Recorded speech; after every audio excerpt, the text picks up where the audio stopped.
We have an abundance of gay movies in the age of streaming, but it wasn't always like that.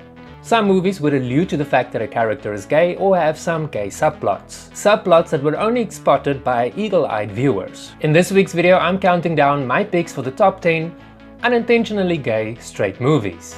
Follow the yellow. Before we continue, someone said in the comments that I rely too much or too heavily on editing and it's distracting. English is not my first language, so if I edit, it's usually that I edit a part where there's silence or where I stumble over my words. So out of experience, if I leave the bloopers in, people complain that I am purposefully stumbling over my words and I'm just doing it for clickbait. And if I cut it out, people complain that I'm editing too much.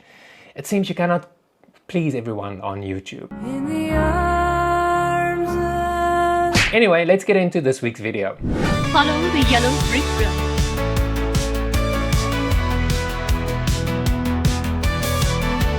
This is Sparta! Let's start off this list with a movie that spawned a spoof that increased the gayness to another level. Damn! He's got a huge package. But 300 itself practically scream gay whenever Leonidas or any of the other half-naked characters talk about the general manliness of the Spartans. We're meant to see the gay coding in the heavily made up and bejeweled Persians. This is not unintentional, but a creative decision by director Zack Snyder, who explicitly stated in interviews that his intention was to make the Persians scarier to his intended male audience by making them much gayer than the already gay-looking muscular Spartans. But then again, we all know ancient times were much more open to sexuality and hardly shied away from homosexuality. In a 2021 interview, Snyder confirmed that he was working on the final entry in the 300 saga, entitled Blood and Ashes, which would be a beautiful love story between two male Spartans. In 2023, Snyder confirmed that he has reacquired the rights to 300, stating, "We've got the rights back, so we can make it if we want to. I don't know what the marketplace is for an incredibly homoerotic, super violent, super sexual movie, but maybe it's perfect." Ah, The Lost Boys. Who can ever forget that iconic movie about vampires? The Lost Boys. Rated R. There's a lot going on in this movie, and I'm not sure how much of it was unintentional. Publicly out director Joel Schumacher was a self-claimed promiscuous man and wasn't afraid to explore sexuality. And this is all too obvious in The Lost Boys and his box office bomb Batman and Robin. We all know vampires are sexual beings and will take male and female partners. But what made this movie so gay? For starters, we have bad boys, dressed up in leather, who want nothing more than to suck, the blood of course, of slightly more heterosexual teenagers, some of which are boys. And then we have a poster of sweaty Rob Lowe placed prominently in Corey Haim's room without any explanation, which would hint at the fact that his character was gay. And don't forget about the oiled up and gyrating sax man, who almost single-handedly gays up the entire film. The movie is definitely not straight at all, in my opinion.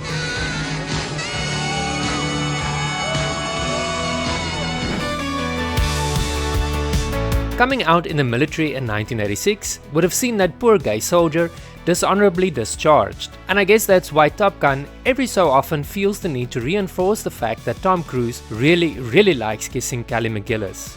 But let's face it, the movie's central relationship, and passion of course, is between Cruise's Maverick and Val Kilmer's Iceman. Tell me I'm wrong. No, you can't, because you've also found yourself wondering why they just don't hook up and get it over with. And what happens in the rest of the movie? Frequent scenes of shirtless, often sweaty Navy boys doing things like playing volleyball to Kenny Loggins playing with the boys. I mean really, how more obvious can one get? Late director Tony Scott admitted using books of gay beefcake photography, like those by Bob Miser, as his primary reference on how to photograph the movie's shirtless scenes. Now, if only we have an explanation where he got the inspiration for those mustaches one so often saw in gay adult films from the 70s and 80s. Take care of just one more game. Please? For me? Sorry. You're sorry. Come on. The first rule of Fight Club. You do not talk about Fight Club. The second rule of Fight Club is that Edward Norton deals with his boredom by staring at a super muscular Brad Pitt and forms a club where men fight shirtless in underground rooms. Sounds a bit sus to me. And if you need more proof that this is a gay movie, it's based on the book by gay author Chuck Palahniuk. And though he wasn't publicly out as gay at the time of the book's publication or the film adaptation, the subtle hints are all there. Edward Norton's character is the odd one out, and many gay men can relate to a character that doesn't quite fit in with the rest of the world. It's safe to say that everyone has seen Fight Club, but if you haven't, a spoiler alert is in effect, so if you want to skip this part of the video, you can skip ahead. Brad Pitt and Edward Norton portrays the same character. Well, sort of. Edward Norton's always referred to as the narrator and never reveals his name. He gets infatuated with Tyler Durden, portrayed by Brad Pitt, a man who embodies everything he wants to be. Or is it everything he wants in a man? Comparisons can be drawn between coming out as gay and the moment he learns of Tyler's true identity, and the internal struggle many people go through to accept themselves. Not to mention, when his condo blows up, the narrator turns to what can only be described as the gay community for help and a place to stay. You can draw your own conclusions about what that moment symbolizes. Vampires and homoeroticism go hand in hand. Just look at Kiefer Sutherland, who definitely has a thing for Jason Patric in The Lost Boys. But Lost Boys aside, there isn't a gayer vampire movie than the 1994 adaptation of the Anne Rice novel. Interview with a Vampire was first published in 1976 and became an instant hit amongst gay readers. The domestic plotline and the erotic dialogue made the novel a perfect escape for gay readers, and during a 2012 interview, she called Louis and Lestat the first vampire same-sex parents. There's no mistaking the homoerotic subtext between the two male leads. Lestat is clearly in love with Louis, and they have a rocky relationship equal to many toxic same-sex relationships. And if you need more convincing that this is a gay movie, just take a look at the TV adaptation, which is considered to be much more faithful to the Vampire Chronicles and pushes the envelope with gayness in each episode. It's okay, you can be on top. We're halfway through this video and my personal favorites are coming up. By the way, if I skipped a movie which you think is pretty gay for a straight movie, let me know in the comments and I might make a second video in the series. The subtext of homosexuality in this movie comes through so strongly that it can hardly even be considered subtext. But back in 1985, plenty of straight audiences still missed it. For why would a gay character ever be considered a leading man in a horror movie? There's a role reversal in the film's basic premise, which puts Jessie, portrayed by Mark Patton, in the position that would be taken up by the final girl in most slasher films. Then there is a not so subtle scene in which Freddy toys with Jessie, at one point caressing his lips with those finger blades. You remember how super gay that was, right? Or is it just me? When Jessie turns to his friend Ron for help in the middle of the night, one can only wonder how deep their friendship really is, and when Jessie flees, he flees half naked. Doesn't that sound like something guys never did in horror movies back in the day? Running around half naked? He also runs into his gym teacher in a leather bar, and that same gym teacher later gets spanked to death in a locker room, completely naked. Many people defended the movie by saying there are no gay subtexts, but in 2010, writer David Chaskin confirmed that the character of Jessie was indeed written as a gay man. I did a video about this topic back in the day of my AI narrated videos, and if you want to check it out, I'll put a link to that video in the description of this video. He likes pretty boys like you. Hangs around queer S&M joints downtown. Considered how Friend of Dorothy's used to be a widespread slang term for gay men back in the day, and well, that should be sufficient explanation. But if you need more convincing, The Wizard of Oz's campy, colorful musical story has long been interpreted through a gay lens, as a metaphor for gay people who venture outside of the black and white, intolerable world to gay communities in cities like New York City or San Francisco. And of course, Dorothy is easily the most iconic role of Judy Garland, a bona fide gay icon still beloved by gay men everywhere decades after her death. This movie is campy, really campy. And who doesn't love campy movies more than gay men? And the cherry on top, gay director Joel Schumacher is at the helm again, so this movie will be pretty gay. How gay?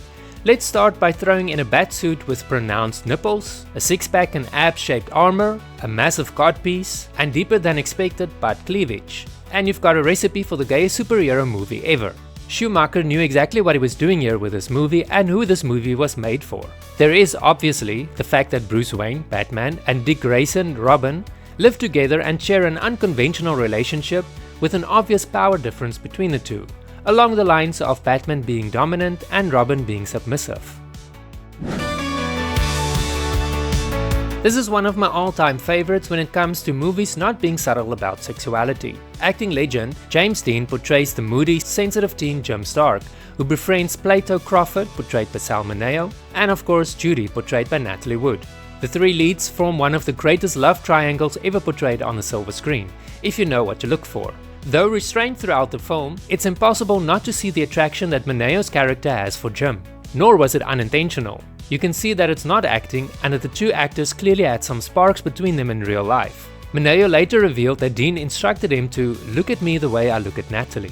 None of it is terribly ambiguous in retrospect, and the pin-up of the then heartthrob Alan Ladd in Plato's locker is just one of those many clues left behind in the movie by director Nicholas Ray for eagle-eyed viewers to find. If you have to ask why Magic Mike is at the #1 spot, then you're probably not as gay as you'd like to think. I mean, come on, who was this movie made for if not for the fantasies of gay men? Prior to the movie's release in 2012, star Channing Tatum appeared on the cover of the gay magazine Out, posted the trailer on gay blogs, promoted the movie at gay events, and the Gay Pride in West Hollywood even featured a Magic Mike float. Now all of that promotion geared towards the gay community is clearly sending a message. In a 2012 interview, Sue Kroll, president for worldwide marketing for Warner Bros. Pictures, said the studio coordinated a well-concentrated and tailored campaign intended to capture gay moviegoers' attention. And you want to tell me that this movie isn't a gay movie? I mean, come on. Thank you for watching this video. If you enjoyed it, why not try one of my other top 10 videos by clicking on this link over here. I think you might enjoy this one. Or you can check out some of my reaction videos by clicking on this link. As always, click like and subscribe so you can stay up to date as soon as I post new videos. See you in the next video.